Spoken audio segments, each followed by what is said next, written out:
On Christmas Day, my daughter gave me her gift with a sweet smile. Her husband's $400,000 debt. Dad just signed it before New Year's. It's for the family. I smiled, signed it, and then gave them my gift. She opened the box and screamed so loudly that she almost fell over. You won't believe what was inside. Before continuing, subscribe to the channel and write in the comments what time it is in your region right now. The voice drifted through the crack in Regina's bedroom door, and I froze halfway up the stairs with a basket of laundry. No, seriously, Amber. It's perfect, my daughter said. That particular laugh in her voice that I hadn't heard since high school. The one she used when she'd gotten away with something clever. We presented as a gift. An opportunity for him to help family. Dad won't be able to say no. You know how he is about responsibility and all that crap. I set the basket down silently. My hands weren't shaking yet. That would come later. Justin's $400,000. Yeah, the whole thing. We frame it as him co-signing. But really, we're transferring the liability. Dad's got the credit score, the house equity. Banks love guys like him. Stable, boring, predictable. She laughed again. He'll think he's being noble. The great Leonard Crawford, saving his little girl, one more time. The walls of my own house suddenly felt foreign. 42 years I'd worked in banking, catching fraudsters who played exactly these games. Pattern recognition, they called it. Spotting the manipulation before it landed. And here I was, standing in my hallway, listening to my only daughter plot to hang a noose of debt around my neck and call it a Christmas present. By New Year's, we'll have the paper signed. Then, we can breathe again. Maybe even that cabo trip we wanted. Put it on his card while we're at it. Her voice dropped lower, conspiratorial. Honestly, he owes us. 3 years we've been temporarily living here. That's worth something, right? I picked up the laundry basket, walked back down the stairs. My reflection in the hallway mirror showed the same face as this morning. Gray hair, reading glasses hanging from my collar. The deep lines around my eyes that came from 4 decades of scrutinizing financial statements. But something behind those eyes had shifted, hardened. In the kitchen, I folded towels with mechanical precision. Regina came down 20 minutes later, all smiles. Dad, I didn't know you were home. Want some coffee? That'd be nice, honey. She moved around the kitchen with practiced ease, pulling out the expensive beans she'd bought last week. $1.40 a pound. For someone with no money, she sure knew how to spend it. Justin and I were thinking we should do something special for Christmas this year. Really make it memorable. She handed me a mug, her eyes bright with what I'd once thought was love. Now I saw it for what it was. Calculation, we have a surprise for you. A surprise. How thoughtful. She didn't catch the flatness in my tone. Why would she? In her mind, I was just Dad. Reliable pushover Dad, who'd never once told her no when it mattered. You're going to love it. It's very meaningful. I sipped the coffee. It was excellent. Of course, everything about their lifestyle was excellent. The question was, who was really paying for it? That evening, I sat in my study, the one room in the house they rarely entered, probably because it lacked anything worth photographing for Instagram, and pulled out the albums. Regina at 8, gapped 8 and laughing at her birthday party, a week after her mother's funeral. Regina at 13, rolling her eyes at my jokes, but unable to hide her smile. Regina at 22, graduating college, hugging me so tight I could barely breathe. When had that girl disappeared? Or had she ever existed at all? My computer screen glowed in the darkness. 42 years as a bank auditor had taught me many things. But the most important was this: follow the money. Always follow the money, because money doesn't lie, even when people do.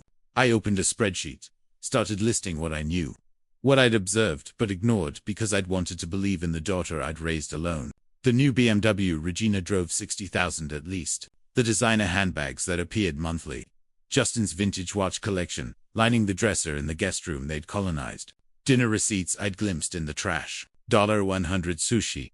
$200 esteacos. All while claiming they were struggling between opportunities. Just needing a little more time. 3 years of little more time. 400,000 in debt. And they wanted me to carry it. Gift wrapped. Like I should be grateful for the opportunity to ruin my retirement. The funny thing about being an auditor is that you develop a sixth sense. Numbers tell stories. And right now, the numbers were screaming. Justin claimed his startup had failed. But failed startups don't fund BMW leases. Bankruptcy doesn't buy Tiffany bracelets or season tickets to the Bulls. My fingers flew across the keyboard. Account access logs. I'd set up the home network. I had every password. Financial statements they'd carelessly left in the printer. Credit card bills in the recycling bin. I'd ignored them before because I'd trusted my daughter. Trust. What a quaint concept. By midnight, I had enough to confirm what my gut had been whispering for months. Something was deeply, deliberately wrong with their financial picture. The debt was real enough. I found references to it in Justin's email, panicked exchanges with someone named Marcus about extending the timeline and alternative arrangements. But the poverty was performance art. I leaned back in my chair, studying the photo on my desk. Regina, 5 years old, dressed as a princess for Halloween. I'd made that costume by hand, sitting up until 3 a.m. with a sewing machine I barely knew how to use, because store-bought wasn't good enough for my little girl. She'd hugged me that morning and said, "You're the best daddy in the whole world." The little girl in that photo wouldn't recognize the woman upstairs, plotting to financially ruin her father over coffee and conspiracy. But I recognized something else in that photo now. I recognized myself, the man I'd been, the man who devoted everything to raising her right, teaching her values, showing her what integrity meant. Time to remember who Leonard Crawford actually was. Not just a father, not just a retired banker, a professional fraud investigator who'd built a career on catching people who thought they were smarter than the system. If Regina and Justin wanted to play financial games with me, I'd be happy to teach them how professionals play. Sleep didn't come that night. Instead, memories did, uninvited and relentless. I remembered the hospital 30 years ago, the doctor's hand on my shoulder, his voice gentle as he destroyed my world. "I'm sorry, Mr. Crawford. We did everything we could." Regina was 8 years old, sitting in the waiting room with a coloring book, unaware that her mother was gone, unaware that our family had just fractured into something fragile and incomplete. I remembered walking into that waiting room, kneeling in front of my daughter, watching her face crumble as she understood what the tears in my eyes meant. "It's just you and me now, baby girl. But we're going to be okay, I promise." And we had been. I'd kept that promise. Learned to braid hair by watching YouTube videos at midnight. Attended every school play, every parent-teacher conference, every soccer game. Even though my knees ached from sitting on those metal bleachers, I'd taught her to ride a bike, to drive a car, to balance a checkbook. I'd stayed up with her through heartbreaks and homework meltdowns. I'd paid for college without loans because I'd worked double shifts and saved every penny I could spare. Just you and me against the world. When had that stopped being enough? I traced the timeline in my head, watching the descent like an auditor, reviewing a failing company's records. Regina's college graduation, bright-eyed and ambitious. Her first job at a marketing firm, modest but promising. Then Justin Morrison walked into her life at some networking event. Tall, confident, full of big ideas and bigger promises. Entrepreneur, he called himself. I called him something else, but I'd kept it to myself because Regina glowed when she talked about him. The wedding was small. Justin's idea. Intimate, he said. Cost-effective, I suspected. I'd paid for it anyway. Given them a check for $10,000 as a wedding gift. Start your life right. I told them they'd started something. All right. First came the visit. Just for a few weeks. Dad, while we looked for the perfect place. Justin's startup was in a critical phase. Couldn't afford distractions like apartment hunting. I'd understood. Young couples needed support. Weeks became months. The guest room filled with their belongings. Their toothbrushes colonized the bathroom. Their groceries crowded my refrigerator. Expensive, organic everything. While I'd spent 40 years buying store brand, we're so close to a breakthrough, Justin would say over breakfast, scrolling through his phone. The investors are really interested. Just need a little more runway. 6 months became a year. Regina stopped talking about apartments. Started talking about our house, like she'd always lived here. Justin's office calls echoed through the walls. Always promising, always optimistic, never actually closing deals. I'd raised concerns once, just once. Regina's eyes had filled with tears. "I thought you wanted to help us, Dad. I thought family mattered to you." Mom would have understood. That had shut me up because she knew. They both knew that invoking her mother was the nuclear option. The thing I couldn't defend against. So I'd swallowed my doubts, watched them settle deeper into my home, my life, my routine. Told myself it was temporary. Told myself I was being supportive. Told myself that good fathers don't keep score. But my auditor's brain had kept score anyway. It was automatic, instinctive. 3 years of casual observations accumulated into a damning ledger. Regina's shopping bags from Nordstrom, Saks, Neiman, Marcus, client meeting outfits. She called them, though her LinkedIn showed she'd been between positions for 8 months. Justin's elaborate coffee setup, a $2,000 espresso machine, essential for productivity. The weekend trips to Milwaukee, Madison, Minneapolis, always staying at boutique hotels. Networking, Justin explained. Building relationships. Building relationships on whose dime? I thought about the utilities I paid, the property taxes, the homeowner's insurance that covered their expensive belongings along with mine, the groceries I bought while they contributed by occasionally picking up takeout, which they charged 2 cards I now suspected were maxed out. The pattern was obvious, had been obvious. I'd just been too proud to call my daughter a leech, too afraid of driving her away like I'd watched other fathers do, turning family gatherings into cold, formal obligations. I thought I was being generous. Turns out I was being a mark. The photo albums lay open on my desk. I flipped through them slowly. Regina's sweet 16 before her mother got sick. Regina's high school graduation. Her first day of college, waving from the dorm steps. Every picture showed the same thing. Us against the world. Team Crawford somewhere between those photos. And now the team had dissolved. She'd chosen sides and I wasn't on hers anymore. My phone buzzed. A text from Regina. Breakfast tomorrow. Want to discuss our Christmas plans? Christmas plans. Right, the surprise. The meaningful gift. $400,000 of someone else's debt wrapped up with a bow and my signature on the dotted line. I typed back. Sounds good. Looking forward to it. Looking forward to watching you perform. I thought. Looking forward to seeing exactly how you plan to play this. Because that's what it was now. A play. A performance. My daughter had become an actress, and I'd been her audience for 3 years. Applauding on cue, never looking behind the curtain. But I'd spent 42 years in banking. I'd investigated fraud for a living, caught embezzlers, money launderers, people who thought they could hide transactions in complex webs of shell corporations. I'd testified in court 17 times, never lost a case. And now Regina and Justin thought they could run a con on me in my own house, with my own love for my daughter as the weapon. The amateur hour was almost insulting. I pulled up my computer again, opened a new document, started typing, not a spreadsheet this time. A plan. If they wanted to give me a gift, I'd accept it graciously, study it carefully, understand every clause, every implication, every legal ramification, and then I'd give them a gift in return, something memorable, something meaningful, something that would teach them exactly what happens when you mistake kindness for weakness. 42 years of catching financial predators had taught me one fundamental truth. They always make mistakes, always leave trails, always underestimate the people they're trying to deceive. Regina and Justin were about to learn what happens when you underestimate a professional. My daughter wanted to play grown-up games with daddy's money. Fine.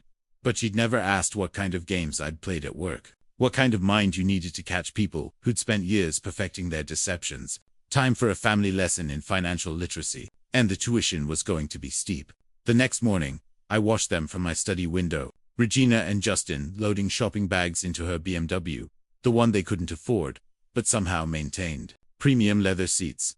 The kind that cost extra. I'd set up my laptop to face the window. To anyone glancing in, I looked like a retiree checking email. In reality, I was running a different kind of audit. The kind I used to do when a bank executive's expense reports didn't match their declared income. Justin carried 3 bags from Whole Foods. Organic everything. No doubt, I checked their contribution to household expenses last month. $200. My grocery bill for the same period. $800. The math didn't math, as Regina's generation liked to say, but the real education came from watching them when they didn't know I was watching. Did you see his face last night? Regina's voice carried through the open kitchen window. When I mentioned the surprise, he looked so hopeful. Justin's laugh like a puppy waiting for a treat. God, I almost felt bad. Almost. She paused. You think he suspects anything, Leonard? Please. The man still uses a checkbook. He probably thinks we're just going through a rough patch.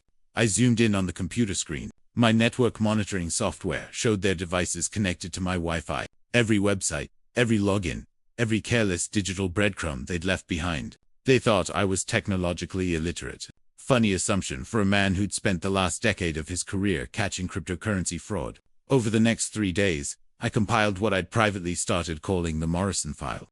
It started with the obvious. Justin's LinkedIn profile, claiming he was CEO of a consulting firm. I ran the business registration filed 2 years ago. 0 tax returns, 0 reported income. The company existed only on paper. A vanity card for networking events. Then Regina's credit cards. She'd been careful. I'd give her that. 3 cards under her maiden name. Total balances $97,000. Minimum payments consistently late. Collection notices buried in her email, which she'd carelessly set to auto-forward to the family printer when she'd first moved in. I pulled one notice from my filing cabinet. A letter from Capital One dated 6 months ago. Your account is seriously past due. She'd printed it, crumpled it, thrown it in the recycling bin. I'd retrieved it during one of my trash consolidation routines. My forensic accountant instincts had saved it. Now it was evidence. But the real treasure came from Justin's laptop. He left it open on the kitchen counter while he showered. Just 15 minutes, that's all I needed. His email told a fascinating story. There was Marcus, apparently a former business partner, who'd been sending increasingly aggressive messages about the 400,000. You said you'd handle this. Jay, I'm not going to prison because you got greedy. Prison. Interesting word choice. I kept digging. Found spreadsheets Justin had created, tracking expenses I recognized. Designer coffees $3,000 annually. Gym memberships $4,000. Regina's essential salon visits $6,000.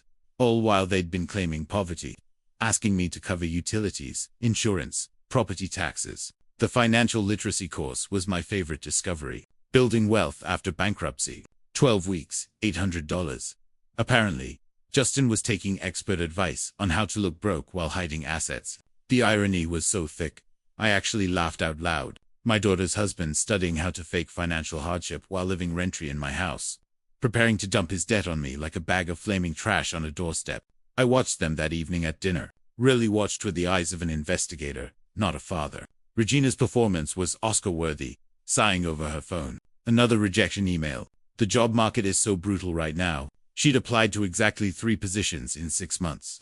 I knew because I'd checked her LinkedIn activity. Meanwhile, her Instagram, which she'd foolishly not set to private, showed her at last week's Hamilton tickets, orchestra seats, $300 each. We're trying so hard, Justin added, pushing food around his plate. But every time we get ahead, something knocks us back. Something being their unwillingness to live within their means. But I nodded sympathetically, played my part. I'm sure something will break your way soon, I said. Actually, Dad, we wanted to talk to you about that. Regina reached across the table, touching my hand. We've been thinking about Christmas. The surprise you mentioned. Exactly. We've been planning something that could really help all of us. A family investment. Sort of. Family investment. Creative phrasing for we're about to screw you. Sounds intriguing, I said, keeping my voice neutral. After they went upstairs, I returned to my study, pulled up the file I'd been building. $650,000 in total debt between them. That's what I'd uncovered so far. Justin's $400,000 was just the headline act. Regina's credit cards, Justin's personal loans, a car lease he defaulted on, 2 maxed out lines of credit. They weren't drowning. They were already underwater, frantically waving at me from the bottom of the pool, expecting me to jump in and drown with them. But here's what they'd missed in their careful calculations. I wasn't the soft touch they'd imagined. Kindness isn't weakness. Generosity isn't stupidity. And 42 years of catching financial criminals had taught me exactly how people rationalize theft from those who trust them. First rule, they always believe their own lies. Justin genuinely thought he was an entrepreneur, not a failure. Regina actually believed she deserved this lifestyle, that my money was somehow already hers. Second rule, they always underestimate their marks. They saw a grieving widower who'd spoil his only daughter. They missed the predator who'd built a career on pattern recognition and evidence gathering. Third rule, they always leave trails. Always. I opened a new document, started typing, not a list this time. A timeline. Every lie, every manipulation, every false promise over 3 years. Dated, sourced, cross-referenced. By the time I finished, dawn was breaking over F's. My coffee had gone cold. My eyes burned, but I had something more valuable than sleep. I had the complete picture of their deception, and I was ready to start building my response. Margaret Stevens's law office sat in a restored brownstone in downtown Chicago. All dark wood and leather chairs that whispered old money and older wisdom. I'd found her through a former colleague who'd needed a ruthless divorce attorney. If you want someone who plays by the rules but knows every loophole, he'd said, Margaret's your fighter. Mr. Crawford. She stood as I entered steel gray suit, handshake like a vice grip. Your voicemail was cryptic. I need to discuss a hypothetical situation. Her eyes narrowed slightly. In her profession, hypothetical meant definitely happening, but I need plausible deniability. Of course. Please sit. I laid out the scenario. Changed no names. This wasn't actually hypothetical, and we both knew it. A daughter and son-in-law living in my home. Mounting evidence of financial deception, an incoming request to co-sign significant debt. Margaret listened without interrupting, taking occasional notes in precise handwriting. When I finished, she was quiet for a moment. How old are you, Mr. Crawford? 67. Then you need to know something. Illinois has strong laws regarding financial exploitation of elderly individuals. Anyone over 60 can claim protection under the Elder Abuse and Neglect Act.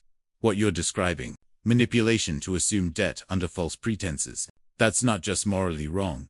It's potentially criminal. Criminal financial exploitation. If they're deliberately misrepresenting their financial situation to coerce you into taking on debt, that's fraud.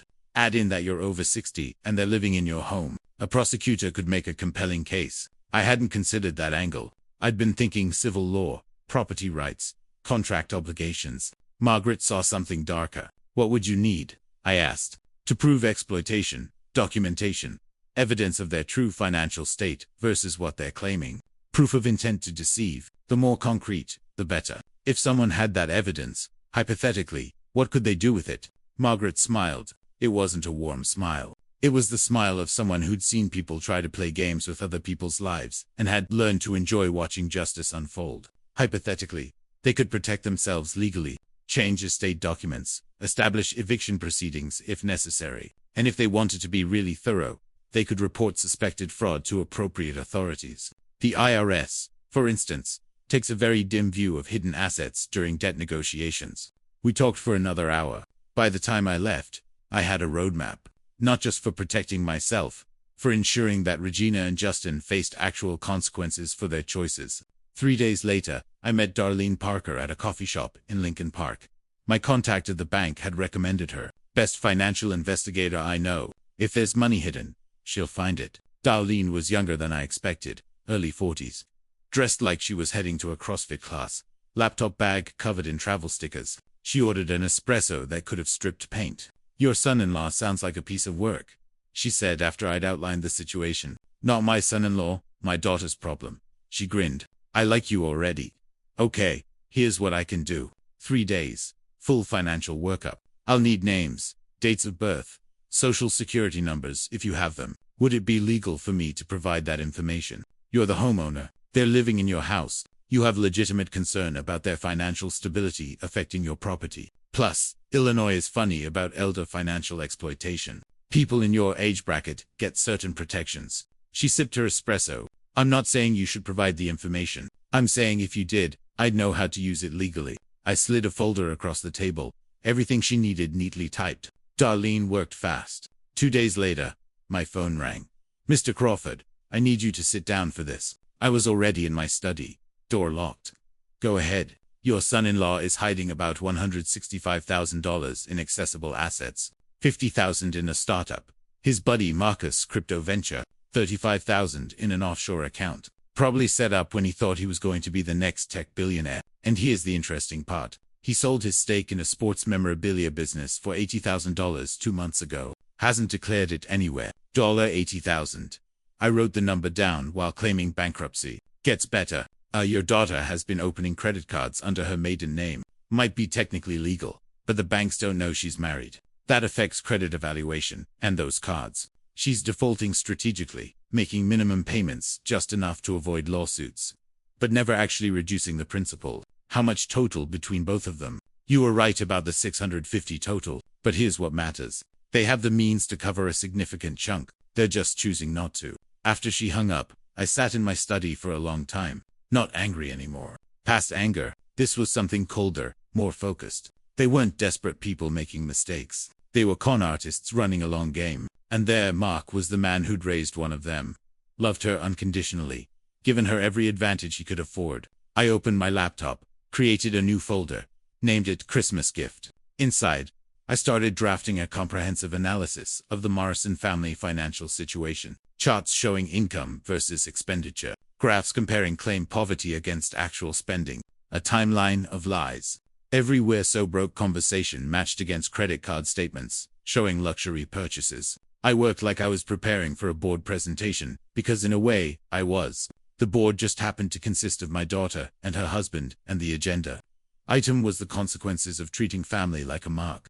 Margaret had given me the legal framework. Darlene had given me the ammunition. Now I just needed the delivery mechanism. And I knew exactly when that would be: Christmas Eve. when they planned to gift me their debt. All wrapped up with false tears and manipulated guilt. I'd have a gift for them, too. My computer screen glowed in the darkness. I pulled up one more file. The recording I'd made of Regina's phone conversation. The one where she'd called me predictable, where Justin had laughed about me being naive. I listened to it again, not because it hurt anymore, because it clarified things. She'd made her choice. Chosen a man who saw her father as a resource to exploit. Chosen wealth over integrity. Chosen comfortable lies over difficult truths. Fine. Every choice has consequences. Mine was about to have Christmas wrapping. Darlene's final report arrived on December 16th. 47 pages of meticulously documented financial fraud. I read it twice, making notes in the margins, like I was reviewing a loan application. Which in a way I was, except this time the answer was going to be a very satisfying denied. I called Ted Wilson that afternoon. We'd worked together at the bank for 15 years before he'd retired to open his notary practice. If anyone could make documents bulletproof, it was Ted. Leonard Crawford, he said when he picked up, warmth in his voice. Haven't heard from you in months. How's retirement treating you? Complicated, Ted. I need your help with something sensitive. Sensitive how? Family matter. Legal documents. Everything needs to be airtight. There was a pause. Ted had been around long enough to read between lines. Your daughter, her, and her husband. Can we meet? We met at his office the next day.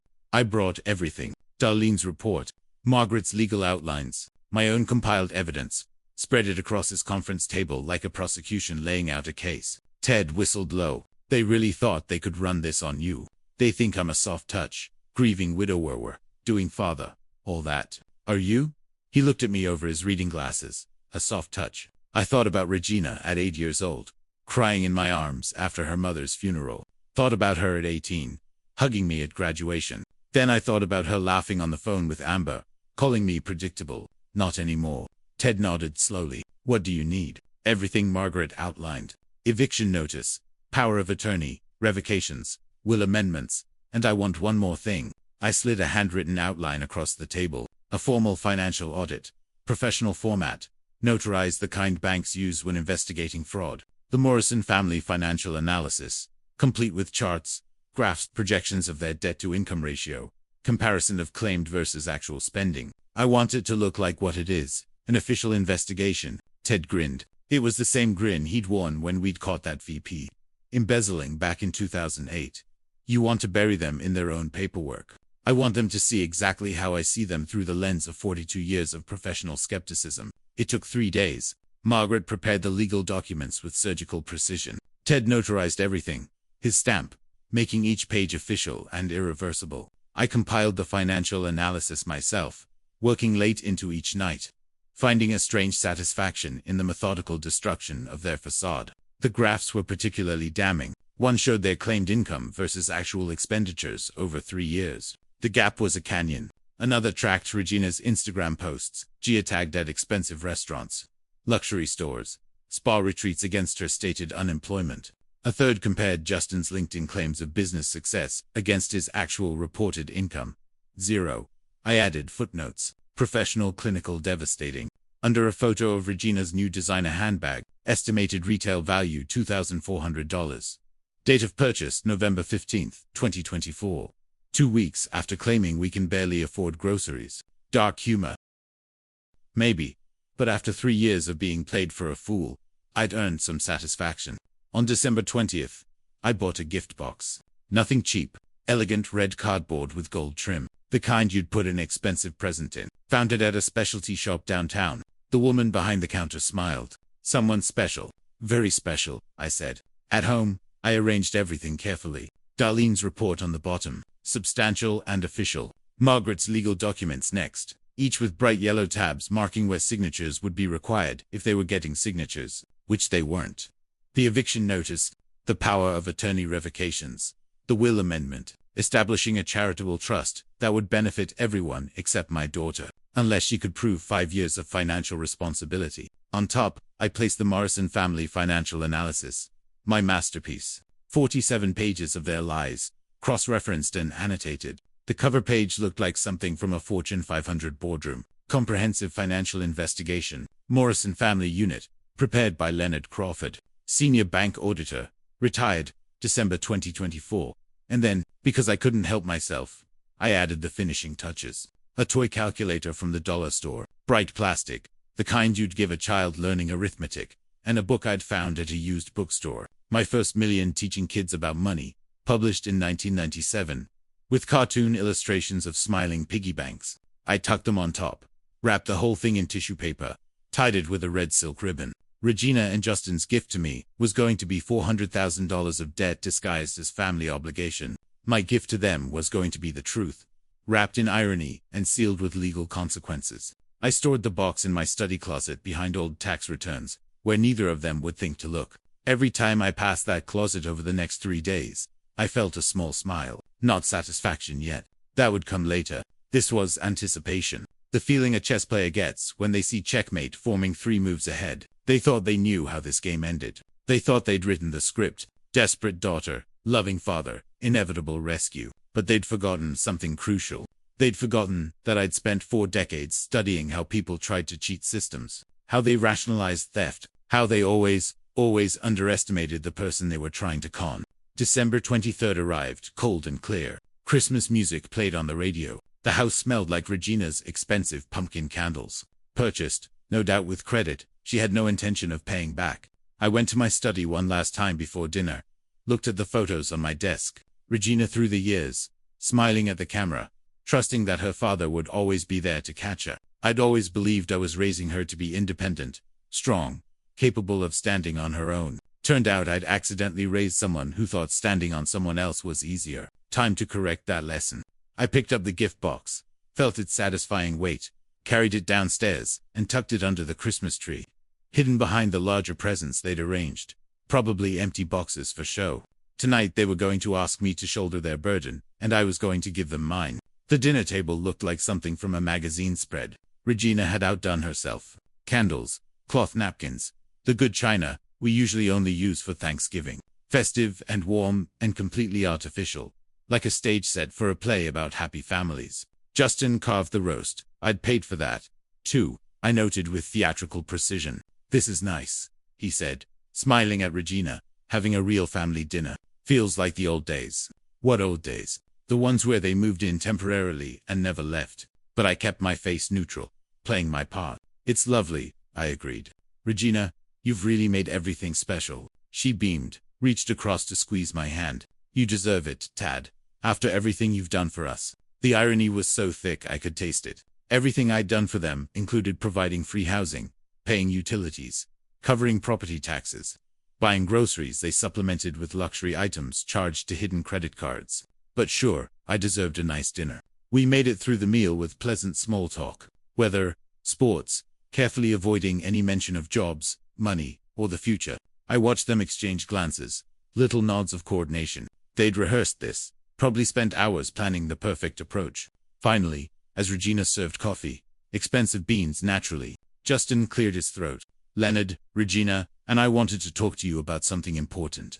Here we go. We've been thinking a lot about family, Regina added, her voice taking on that earnest quality she'd perfected, about what it means to be there for each other. I sipped my coffee, said nothing. Let them work for it. Things have been rough lately, Justin continued. I won't lie to you. My business ventures haven't panned out the way I'd hoped, and the market's been brutal. The market, as if external economic forces were responsible for his string of failures, rather than his own incompetence and unwillingness to work a regular job. We've tried everything. Regina's eyes were getting misty. Right on schedule. Every possible option. But we've hit a wall, and we're running out of time. What kind of wall? I asked, keeping my tone concerned.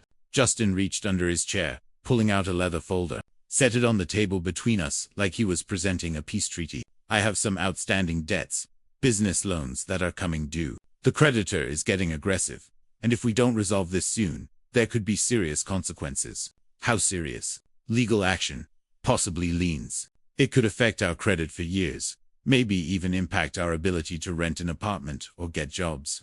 Oh, the jobs you don't actually have, I thought, but I nodded gravely. Dad, Regina's voice cracked. A single tear rolled down her cheek. I had to admit she'd practiced. We've been so ashamed. We didn't want to burden you, but you're all we have. You're the only person who's ever really been there for us. How much are we talking about? I asked, even though I knew to the penny. 400,000. Justin said, He had the decency to look down when he said it. It sounds like a lot, but with your house equity and credit rating, you could co-sign a consolidation loan. We'd pay it back. Obviously, this would just buy us time to get back on our feet. Get back on your feet. I repeated the phrase, slowly, tasting each word. How long have you been trying to get on your feet? Exactly, Dad. 3 years living in my house, rent-free while I covered your expenses, and you accumulated. I paused, letting the silence stretch. 400,000 in debt. Justin's smile faltered. It's more complicated than that. The economy, timing, unexpected setbacks. I'm sure it is complicated. I sat down my coffee cup. Regina, when was the last time you actually applied for a job? Her eyes widened. I've been applying. The market is 3 positions in 6 months. I checked your LinkedIn. The color drained from her face. Justin jumped in. Leonard, we're not here to be interrogated. We're family. We're asking for help. No, I said quietly. You're asking me to take on your debt, to absorb the consequences of your choices. There's a difference. Dad, please, let me see the paperwork. Justin hesitated, then slid the folder across. I opened it. Loan documents neatly prepared. All they needed was my signature. I scanned the terms, the interest rates, the payment schedule. Professionally done. They'd put real effort into this trap. You've thought of everything, I said. We just need you to sign by New Year's Eve, Regina said, hope creeping into her voice. Then we can start fresh. A new year, a new beginning. A new beginning. I closed the folder, pushed it aside. Actually, I had a similar thought about fresh starts. I stood up, walked to the Christmas tree, retrieved a red gift box from behind the decorative presents, carried it back to the table. What's that? Reen asked. Your surprise mentioned wanting to make this Christmas meaningful. Exchange gifts that mattered. I set the box down. I agreed. So, I prepared something for both of you. Consider it my response to your proposal. Justin's brow furrowed, but Regina was already smiling. Maybe thinking I'd folded, that I was presenting my agreement in some sentimental way. Justin reached for the box, pulling off the ribbon. Inside, nestled in tissue paper. He found the toy calculator first. His hand froze, face going from confusion to something darker. He lifted it out slowly like it might bite him. What is this? Keep looking, I said pleasantly. There's more. Regina pulled out the children's book. My First Million Teaching Kids About Money. She stared at the cartoon piggy bank on the cover, color rising in her cheeks. Dad, I don't understand. Keep going. Justin's hands shook slightly as he moved the tissue paper aside. Found the first document. Began reading the title aloud, his voice getting quieter with each word. Comprehensive Financial Investigation, Morrison Family Unit. The room went silent, except for the Christmas music still playing softly from the living room. Some choir singing about peace on earth. Regina grabbed the document, scanning the first page. I watched her face cycle through emotions. Confusion, disbelief, recognition, horror. Her hands started trembling. You investigated us. Her voice came out small, broken. I audited you. I corrected. There's a difference. Investigation implies suspicion. Audit means I had evidence and wanted to verify its scope. Justin was flipping pages now, seeing his hidden assets laid out in neat columns.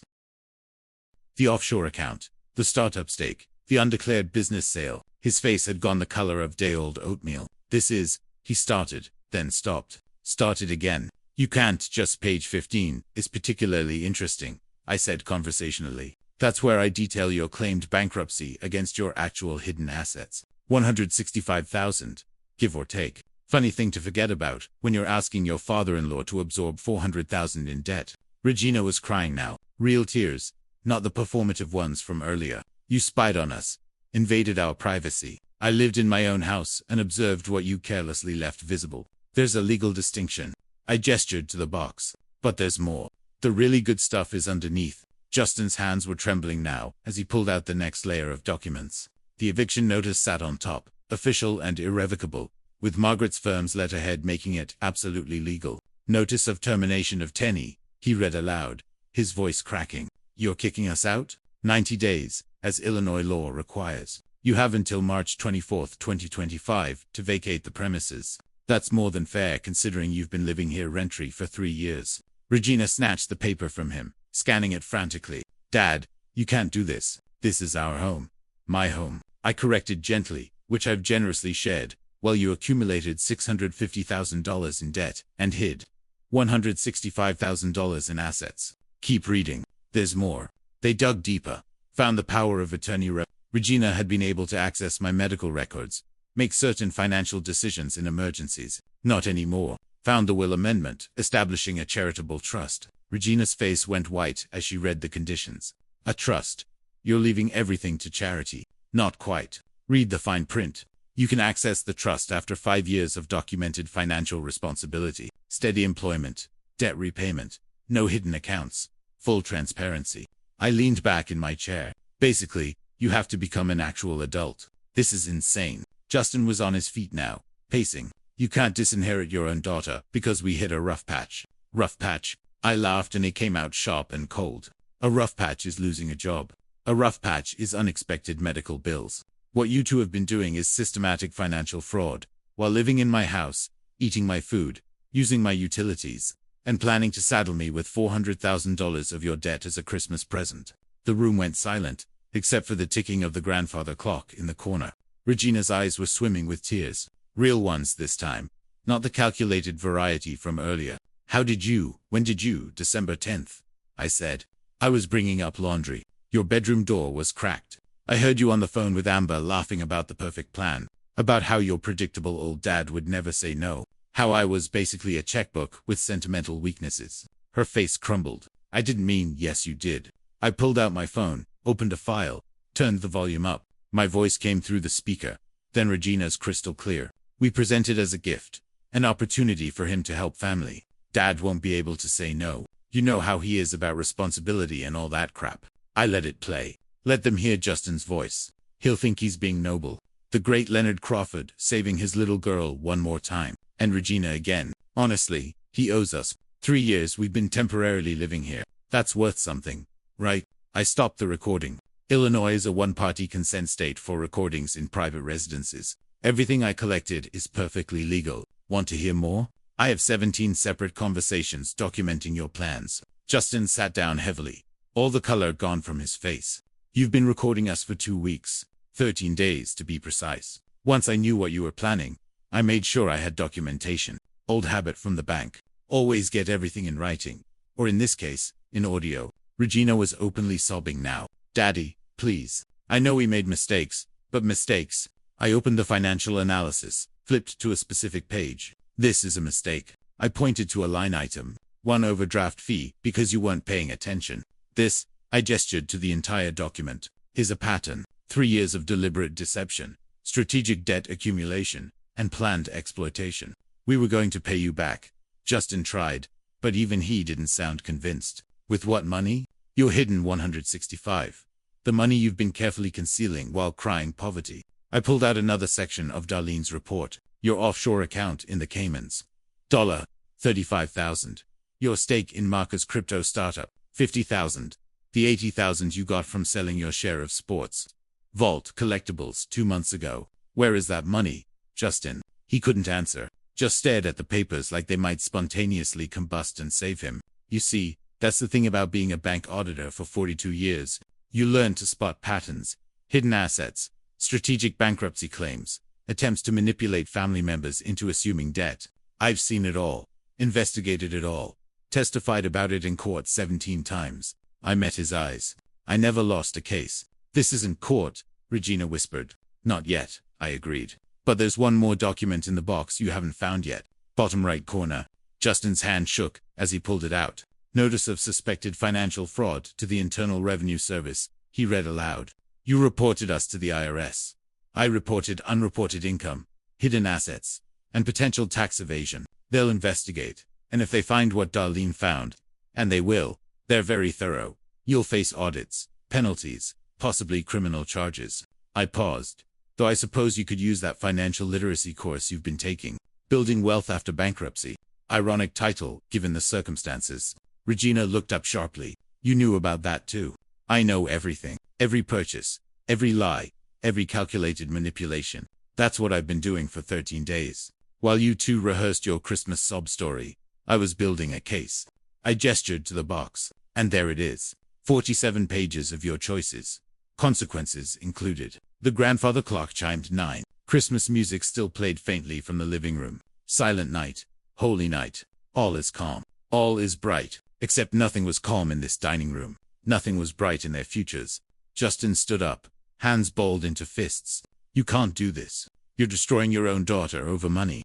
No, I said quietly. You're destroying yourselves. I'm just documenting it and ensuring I don't go down with you. Regina looked at me, mascara running, voice broken. What happened to you? When did you become so cold? I thought about that, really considered it. December 10th, I said finally.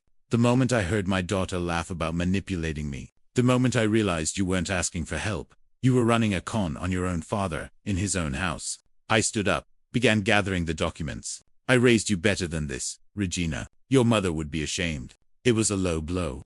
I knew it, but it was also true. Get out, Regina said, voice venomous. If you hate us so much, get out. This is my house, I reminded her. But don't worry, you have 90 days to find accommodations. I suggest you use some of that hidden 165 to secure a deposit. I left them sitting there, surrounded by the ruins of their plan, holding their Christmas gift of consequences. In my study, I poured myself 2 fingers of scotch. My hands were steady. My conscience was clear. They'd wanted to give me their burden. I'd given them the truth. Fair trade. The next morning, Christmas Eve, I woke to raised voices downstairs. I took my time getting ready, brushing my teeth, making coffee. Let them stew. Let them plan. I'd already anticipated every move they might make. When I came down, they were waiting in the kitchen. Regina's eyes were red, but determined. Justin looked like he hadn't slept, jaw tight with suppressed rage. We need to talk, Regina said. All right. She took a breath, shifted tactics. This was the approach I'd expected first. Emotional manipulation. Dad, I know last night was a lot, but I need you to understand something. Everything we did, every choice we made, it wasn't about hurting you. We were desperate. Desperate people don't buy 1,000 handbags. That was before 2 weeks ago. Regina, your Instagram shows it. Date stamp and everything. She flinched, regrouped. Fine. We made mistakes. But you raised me, Dad. You know me. I'm not a bad person. Neither is Justin. We got in over our heads. And instead of coming to me honestly, you decided to trick me into co-signing debt while hiding assets. That's not desperation. That's fraud. That's a harsh word, Justin. He'd found his voice again, and it had an edge. And it's one you might want to reconsider using. Is that a threat? It's a reality check. You investigated us. Fine. But you did it by accessing our private computers, our emails, our accounts without permission. That's illegal search and seizure. We could sue you for invasion of privacy. I sip my coffee. You could try. Illinois law is pretty clear about homeowners' rights regarding devices connected to their network. You signed an acceptable use policy when you set up your laptops here 3 years ago. Remember, it was part of my insurance requirement. I hadn't required any such thing, but they'd been too careless to remember what they'd signed. Plus, anything left in common areas of the house is fair game. You left documents on the kitchen counter, in the printer, in the recycling bin. Justin's jaw worked. He wasn't used to people being more prepared than him. Even if that's true, he pressed. You can't just report us to the IRS based on speculation. That's harassment, malicious prosecution. I reported suspected tax fraud based on documented evidence gathered by a licensed financial investigator. The IRS will make their own determination. If you've got nothing to hide, you've got nothing to worry about. I set down my coffee cup, but we both know that's not the case. Regina tried again, voice cracking. What about family, Dad? What about forgiveness? All those years you raised me, all those lessons about love and loyalty, were they meaningless? Not meaningless, just apparently wasted on you. It hurt to say, but it was true. I taught you about responsibility, integrity, earning what you have. You learned something else entirely. From who? She was getting angry now, defensive. From you. You're the one who taught me that money solves everything. Every problem I had growing up, you threw money at it. Dance lessons, college, my wedding. I gave you opportunities. I corrected. I never taught you to steal. And that's what you were trying to do. Steal my financial stability, my retirement security, my equity. You just wanted to call it helping families, so you could sleep at night. Justin stood abruptly. You know what? Fine. You want to play hardball? We'll get a lawyer. Challenge the eviction. Challenge the recording. Challenge everything. Good luck finding one who will take your case when you can't pay the retainer. His face went red. We'll figure it out with your hidden assets. Go ahead. Spend that 165 on legal fees. Watch how fast it disappears, and then the IRS will come asking where you got it, since you never declared it. I smiled. Either way, I win. The doorbell rang. Perfect timing. That'll be Margaret Stevens. I said. I asked her to drop by this morning. Thought you might try something like this. Margaret entered with her briefcase and professional composure. Good morning, everyone. Leonard mentioned you might have questions about the legal documents. How convenient. Justin sneered. You called your lawyer. I called my attorney. I corrected. There's a difference. Margaret, they're threatening to challenge the eviction and claim my investigation was illegal. Margaret set her briefcase down, pulled out a folder.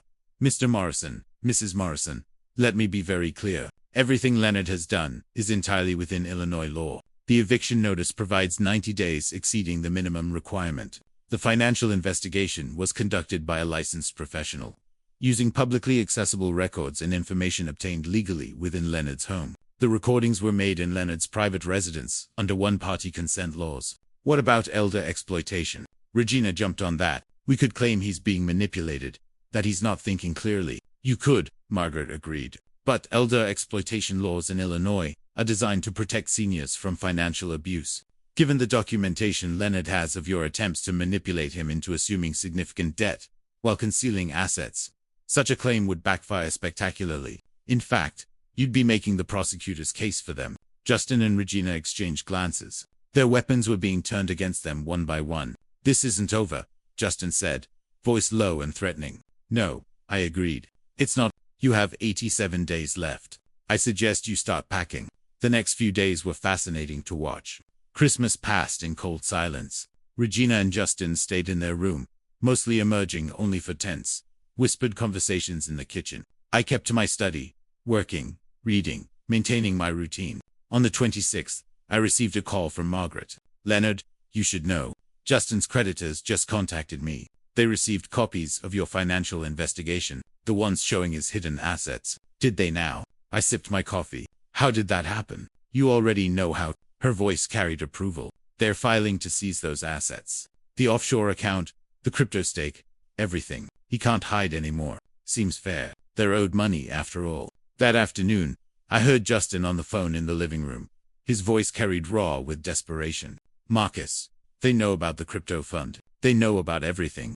No, I don't know how they found out. Yes, Leonard's attorney. We need to move it now before they freeze it. Too late for that. Margaret had already coordinated with the creditors. By the time Justin tried to transfer anything, it would all be locked down. The 27th brought more entertainment. I was in the kitchen making lunch when Regina burst in, her phone clutched in her hand, face blotchy from crying. They closed my credit cards.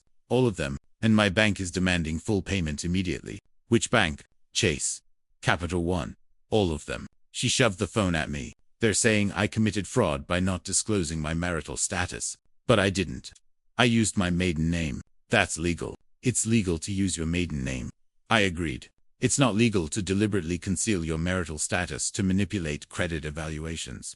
Especially when your husband has $650,000 in debt. Banks consider that material information. You told them. It wasn't a question. You called my banks and told them. Margaret's office sent formal notifications. Yes.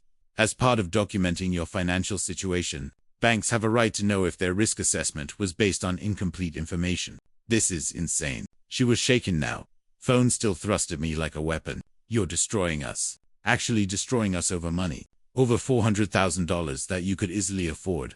$650,000, I corrected. And it's not about the money, Regina. It's about you trying to rob me. Your own father.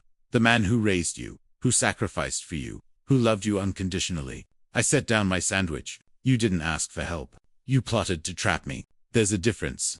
Justin appeared in the doorway. We need to talk. All of us. Now. We're talking no. His face was haggarded. Desperate. We need to negotiate. There has to be a way out of this. You can't destroy your own family like this. I'm not destroying anything. I'm removing myself from your destruction. There's a difference. But I follow them to the living room. We sat them on the couch. Me in my chair. The same furniture where we'd shared 3 years of meals, conversations, the performance of family. Now it felt like a courtroom. We'll leave, Justin said voluntarily, before the 90 days. We'll go next week. Just call off the dogs. Tell the IRS you made a mistake. Tell the creditors you were wrong about the assets. But I wasn't wrong. Leonard, please. Regina's voice cracked. We made mistakes. We were wrong. We admit it. But you're taking this too far. The IRS really? We could go to prison. Only if you committed crimes. It's not that simple. It's exactly that simple. You hid income. You concealed assets while claiming poverty. You attempted to defraud me. Your banks. Your creditors. These are crimes. Regina, they have consequences. We're your family, she whispered. You stopped being my family when you decided I was an ATM with sentimental weaknesses. I leaned forward. Do you want to know the worst part? I would have helped you if you'd come to me honestly, admitted your mistakes, asked for help. I would have worked something out. Payment plan. Consolidation loan. Something. I'm not a monster. Then why are you doing this? Tears streamed down her face. Real ones finally. The kind that came from actual grief rather than manipulation. Because you never gave me that chance. You chose deception over honesty. You chose to see me as a mark rather than as your father. You made that choice, Regina, not me. I stood up. You have 84 days left. I suggest you start planning your exit. That night, I sat in my study and listened to them fight through the walls. Accusations, blame, panic, the perfect facade crumbling in real time. Justin's voice. This is your father. Fix this. Regina's how. He has everything documented. Everything. Then we sue him. Emotional distress. Elder abuse. Something. With what? Money. And Margaret already said that would backfire. Silence. Then, breaking glass. Something thrown against a wall. I poured another scotch. Watched the Chicago skyline through my window. Lights twinkling in the winter darkness. Margaret was right. This was fascinating to watch. Not satisfying exactly. There was too much loss for satisfaction. But definitely just. My phone buzzed. Text from Margaret. IRS formally opened investigation. They're very interested in the undeclared business sale. Thought you'd want to know. I typed back. Thank you. Another text. This time from Ted. Heard through the grapevine about your situation. Coffee sometime. Want to make sure you're okay? I'm fine, I replied. Coffee, sounds good. January, you got it. Downstairs, the fighting continued. But up here in my study, surrounded by 42 years of career achievements and memories of a daughter who no longer existed, I felt something unexpected. Peace. Not happiness. Not triumph. Just peace. Justice had a bitter taste. But it was still justice. New Year's Eve arrived, cold and bright. Regina and Justin had barely spoken to me in 4 days. They'd found an apartment in Rogers Park. Cheaper neighborhood. Much smaller space. I'd overheard Justin on the phone negotiating with his friend Marcus to crash there temporarily until the heat dies down. The heat wasn't going to die down. But I didn't tell them that. I spent the morning in my study while they packed. Boxers appeared in the hallway. Furniture got marked with tape. Their expensive belongings suddenly looked shabby in daylight. All flash, no substance, like their entire lives. Around noon, Regina knocked on my door. Come in. She stood in the doorway, not entering. Her eyes were red but dry. She'd run out of tears. Apparently, we're leaving today. Justin found someone with a truck before the 31st. That's earlier than I expected. We can't stay here anymore. Not with, she gestured vaguely. Everything. I understand. Do you? Her voice hardened. Do you understand that you've destroyed us? That we're going to lose everything because you couldn't forgive one mistake? It wasn't one mistake, Regina. It was 3 years of calculated deception, culminating in attempted fraud. I kept my voice level. And you're not losing everything. You're losing access to my money. There's a difference. What about the will, the trust? Still in place. 5 years of documented financial responsibility, steady employment, debt repayment. Then you can access it. 5 years. She laughed bitterly. You know that's impossible. Is it? Get a job, budget, pay your debts. Millions of people do it every day. We're not millions of people. We're your family. We're. I met her eyes. Past tense. She flinched like I'd slapped her. Good. Maybe it would finally penetrate. I'll never forgive you for this, she said quietly. I can live with that. Can you live with what you tried to do to me? No answer. She turned and left. 2 hours later, I stood at my study window, watching them load boxes into a rental truck. Justin moved with aggressive efficiency, throwing things rather than placing them. Regina worked slowly, mechanically, like a puppet with cut strings. She looked up once, saw me in the window. Our eyes met. I didn't wave, didn't smile, just held her gaze until she looked away. Then they were done. The truck loaded. Justin climbed into the cab. Regina walked toward the house one last time. I thought she might come to the door, might try one final appeal. Instead, she just stood on the walkway, looking at the house, her home for 3 years. The place she'd colonized, exploited, taken for granted. I went downstairs, opened the front door. Regina, She turned. Hope flickered in her eyes. You wanted to play adult financial games. I showed you how it's done professionally. I paused. The only difference is, I played honestly. The hope died. Her face went blank. Goodbye, Dad. Goodbye, Regina. She walked to the truck, climbed in. They drove away. I stood on the porch watching until the truck disappeared around the corner. Then I went inside, locked the door, and walked through the suddenly empty house. Their bedroom looked ransacked. Drawers open, trash on the floor, a broken lamp in the corner. I'd have to clean all this, repaint, exorcise the ghosts. In the living room, their gifts still sat on the coffee table. The loan documents. $400,000 of debt. They tried to hang around my neck. I picked up the papers, carried them to my study, fed them into the shredder page by page, watched the strips fall into the bin. That night, I called Ted. Hey, Leonard, how'd it go? They're gone. Left this afternoon. How are you feeling? I considered that. Lighter, sadder, but lighter. That's normal. You did the right thing. Did I? I looked around my empty house. Sometimes, I wonder, don't I've seen the documentation? They were robbing you blind. Leonard, he just refused to be robbed. That's not cruelty. That's self-preservation maybe. Definitely now. Listen. Sarah and I are having people over tomorrow night. New Year's Day. Come by. You shouldn't be alone. I'm not sure. Not asking. Telling. 7 o'clock. Bring wine if you want. But mainly just bring yourself. I smiled, despite everything. All right. Thank you, Ted. After we hung up, I sat at my desk, pulled out my phone, found the financial analysis I'd created. 47 pages of their deception, meticulously documented. I didn't delete it. Evidence had to be preserved, especially with the IRS investigation ongoing. But I did archive it, moving it into a folder labeled Closed Cases, because that's what this was now, a closed case. The investigation complete, the verdict rendered, the sentence served. My phone buzzed. Email from Margaret. IRS agent called. They're very impressed with your documentation. Said it's the most thorough civilian financial analysis they've seen. Investigation proceeding on multiple fronts. FYI, they may want to interview you formally. We'll keep you posted. Also, you did good, Leonard. Really good. Proud to know you. I typed back. Thank you for everything. At midnight, I stood at my window watching fireworks over the lake. The city celebrated, strangers cheering the new year. Fresh starts, new beginnings, all that optimistic nonsense. But maybe they had a point. I was 67 years old, retired, alone, but also free, financially secure, no parasites, no manipulation, no performance of family, where none existed. My phone buzzed again. Ted. Sarah says, bring your appetite. She's making her famous lasagna. See you tomorrow. I smiled, typed, looking forward to it. Below me, Chicago glittered in the winter darkness. Somewhere out there, Regina and Justin were learning what consequences felt like. What accountability meant. What it cost to betray the people who loved you.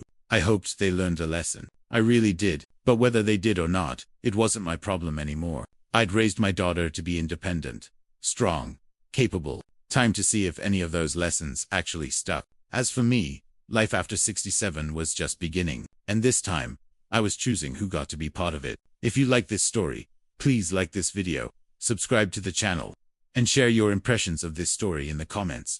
To listen to the next story, click on the box on the left. Thank you for watching.